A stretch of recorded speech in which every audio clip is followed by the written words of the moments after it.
जय जिनेन आदाब। मेरा नाम अरुण कुमार जैन है। मुर्शिदाबाद औरंगाबाद से आए हैं। मेरा क्वेश्चन है, जो नया मस्जिद बन रहा है और कब्रिस्तान है और ईदगाह है, उसमें मेरा मन हुआ है कि हम इसमें ज़मीन या पैसा रुपया दें। मेरा मन चाहता है, लेकिन उन लोग बोलते हैं कि हम लोग गैर मुसलमान से कोई चीज़ नहीं लेते हैं। क्यों? इस्लाम में लिखा हुआ है आदमी आदमी को प्यार करो।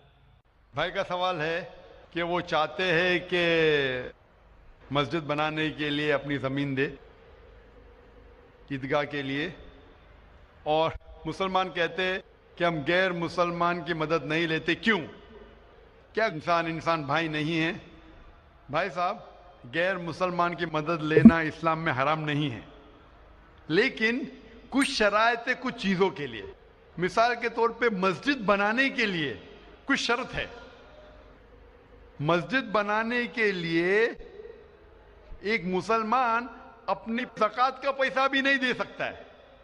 ज़कात एक मुसलमान के लिए फ़र्ज है कि वो 2.5% अपनी बचत का, हर कमरी साल वो 2.5% अपनी बचत का जो निसाब के ऊपर है, 85 ग्राम सोने के ऊपर है, उसे ज़कात देना चाहिए।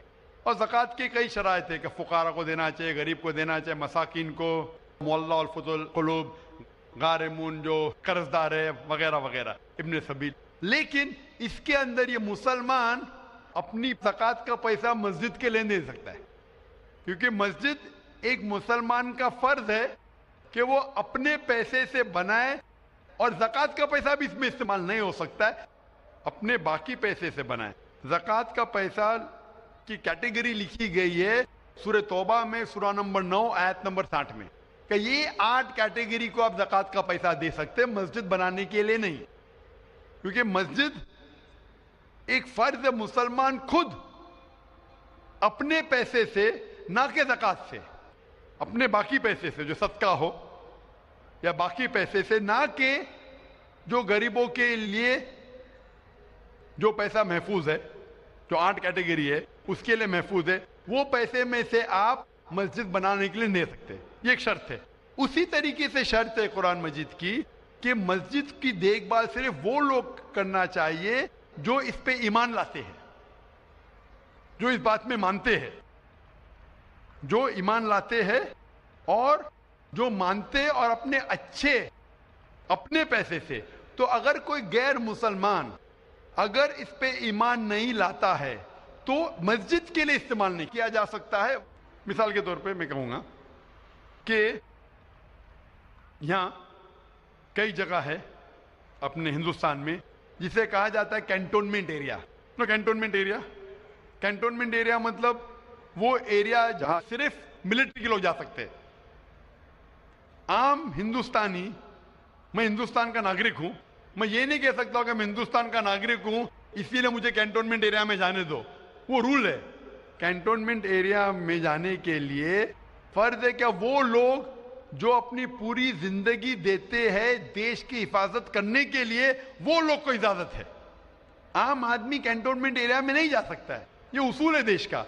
उसी तरीके से जो लोग ईमान लाते हैं मजहब पे और ज़कात के अलावा अपनी बाकी आमदनी के पैसे से मस्जिद बना सकते हैं।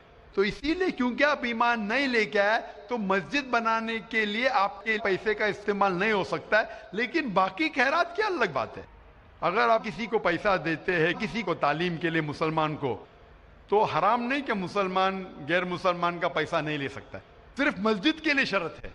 तो कुछ चीज़ों के लिए शराइत है, बाकी चीज़ों के लिए नहीं। मिसाल के तौर पर आप कहना चाहते हैं कि मैं मेरे पैसों से कोई मुसलमान को पढ़ाना चाहता हूँ, तो कोई मुसलमान आपके पैसे से तालीम हासिल करना उसके लिए हराम नहीं है, सिर्फ मस्जिद के लिए।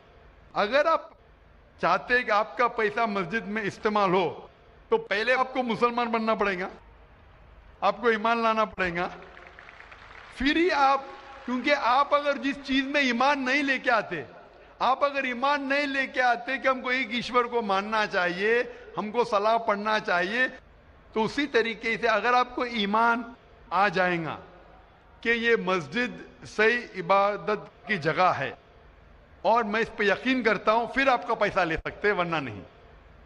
Hope that answers the question. आपका दूसरा सवाल। दूसरा सवाल है ये, हम लोग जो गाय का दूध पीते हैं वो वेज है कि या नॉन वेज है? भाई का सवाल है कि हम गाय का दूध जो पीते हैं वो वेज है कि नॉन वेज है। साइंटिफिकली गाय वेज है कि नॉन वेज है? भाई साहब, हम लोग जानते हैं नॉन वेज है। गाय नॉन वेज है ना? हाँ, तो उसका दूध वेज होगा या नॉन वेज होगा? नॉन वेज, लेकिन नॉन- हम लोग का धर्म में वो देवी है। हाँ, अभी उसके ऊपर बाकी सवाल आ गया ना। आपका पहला सवाल था कि दूध नॉन वेज है क्या वेज है, तो मैंने पूछा गाय नॉन वेज है क्या वेज है, आपने कहा नॉन वेज, तो दूध भी नॉन वेज होगा। तो साइंटिफिकली दूध नॉन वेज है, लेकिन क्योंकि दूध के बिना आपकी जिंदगी नहीं गुजर सकती है, तो दूध को लोग ने वेज कर दिया। आप समझे ना? दूध के बिना जिंदगी गुजरना मुश्किल है, तो दूध को वेजिटेरियन कह दिया। तो मेरे तकरीर में जो मुनाजरा हुआ था मेरा एक जैन के साथ कि गोश्त खाना इंसान के लिए हराम है कि हलाल है। हम भी जैन है। मालूम है आपका नाम जैन है? तो एक मुनाजरा हुआ था with the president of the Indian Vegetarian Congress, mister Rashmi bhai Javeri, वो प्रेसिडेंट थे। तो एक मुनाजरा हुआ कि गोश्त खाना इंसानों के लिए हराम है कि हलाल है। और मुनाजरे में मैंने साबित किया कि गोश्त खाना इंसान के लिए हराम नहीं, अच्छा है, साबित किया। और उसमें यह भी कहा कि दूध नॉनवेज है, लेकिन सारे वेजिटेरियन दूध पीते, क्यों? आप समझ रहे ना? तो दूध साइंटिफिकली इज नॉन वेजिटेरियन। आपने कहा क्या है, हमारी देवी है। आप अगर पढ़ेंगे, जैसा मैंने कहा कि न तस्य प्रतिमास्ति, उस ईश्वर की कोई प्रतिमा नहीं, कोई अक्स नहीं। आप समझे ना? कोई अक्स नहीं, कोई पिक्चर नहीं, कोई पेंटिंग नहीं, कोई फोटोग्राफ नहीं। तो ये वेद के मुताबिक ये गलत हो जाता है। आप समझे ना? लेकिन फिर भी मैं जानता हूं कि कई किताबों में, क्योंकि हिंदू किताबें दो किस्म की है, श्रुति और स्मृति। श्रुति वो किताब जो भगवान की तरफ से आए, वेद और उपनिषद। स्मृति वो किताब जो इंसानों ने लिखी है। तो श्रुति होती जो ईश्वर की तरफ से है, और एक होती है स्मृति जो इंसानों ने लिखी है। तो मैं जानता हूं कि कई हिंदू मजहबी किताबों में, खुसूसन स्मृति में, ऐसी चीजें लिखी है जो श्रुति के खिलाफ है।